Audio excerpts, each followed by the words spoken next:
Thank you. The gentleman's time has expired. Appreciate those comments. Mr. Poliquin, front row. Thank you, Mr. Chair. Thank you, gentlemen, for being here. I appreciate it very much. I represent Maine 2nd District, which is the most rural district east side of the Mississippi. We have a couple population centers like Bangor and Lewiston, Auburn, have about 35,000 people in there. We have 400 small towns. We have 70,000 moose and about 35,000 bear, and most of them vote. So it's a great place to live. If you haven't been there, you should get back there as soon as you can because we need the business now. We all know that this has been about the most anemic economic recovery in 80 years. We have a lot of folks in our district that are working 2 and 3 jobs, part-time jobs, replace full-time jobs across the country. Millions have just given up working, and we have the lowest participation rate in probably 30 years. So it's not working. Now, in our district, we have tens of thousands of small businesses. Now, many of them might not be in your space, but we're a district and a state of small business owners, and we know firsthand how costly overregulation is and how it causes people to shut down their business or pass on their costs if they're able to the consumers, which raises fees and reduces options and opportunities for our consumers.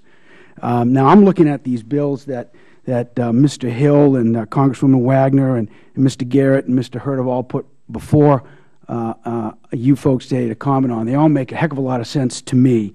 But what I'd like to do is drill down a little bit more, if I meant, Mr. Kruszewski. I believe you're the first individual that's come before this committee or a subcommittee of this committee dealing with fiduciary standards, a new rule that's now before the DOL. And I happen to believe that if you have brokers, and there are about 600,000 of them across America that work for your firm and other places in this space, that, in my opinion, are regulated properly, and now they're being proposed to be held at the same fiduciary standards as some of the largest money center banks in the world. I'd like to hear from you, sir, if I can. What do you think that'll do to the customers that your brokers serve, whether they have an IRA or 401k, or they're a husband and wife, they're planning for retirement, or maybe they're folks saving for their kids' college education. What does this do to you as far as running your business, and the type of information, the type of counsel that you folks might or might not be extending to the folks on the other side of the transaction? You're speaking of the DOL Yes, proposal?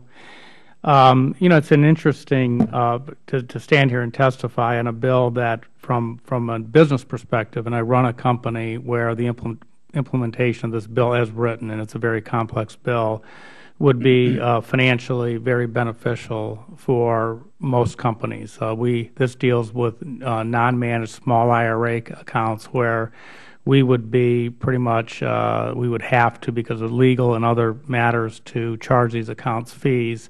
And in a very simple way, I would tell you that, and I've done analysis, we would raise the cost of our small IRA investors by 75%. And when that happens, what does that do to the rate of return on those investments for those folks who are trying to prepare for their retirement?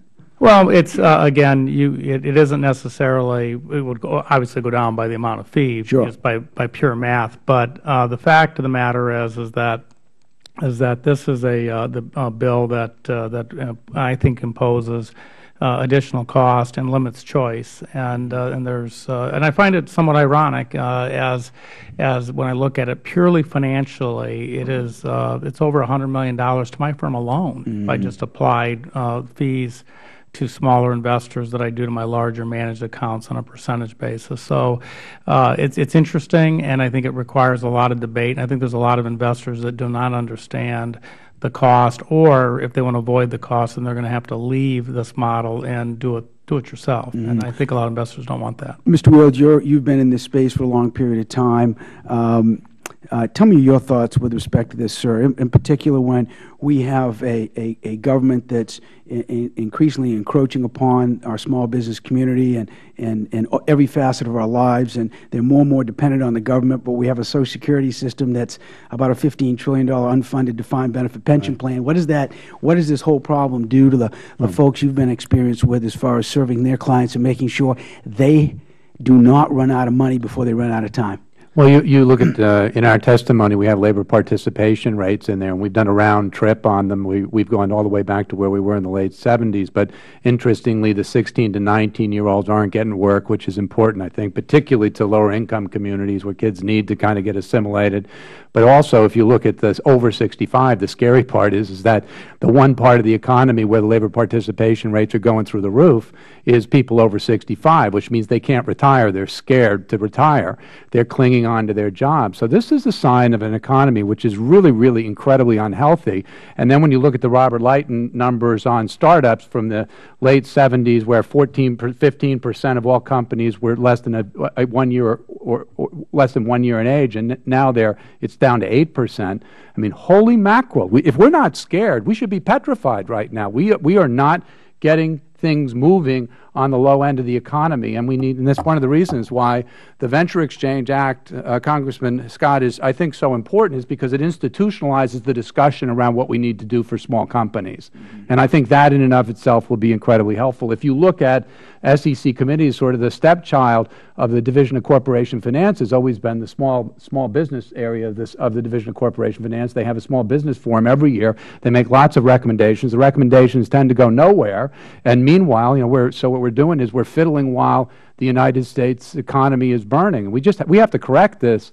And so taking on more risk, and small companies fail at higher rates, and people losing some money, that's okay, because if you think about it, in the aggregate, it's not big numbers when 80% of your publicly listed companies, NASDAQ and New York, are under $2 billion, but they only represent 6% of your aggregate asset value. I mean, but it's outsized in terms of its job impact on the U.S. economy. So we need a different way of looking at these things, and I think that's one of the reasons why this Venture Exchange Act is absolutely critical to our long-term American interests. Thank you all very much. I appreciate you being here and participating in this process. Mr. Chair, you back my time. Thank you, sir. Thank you. And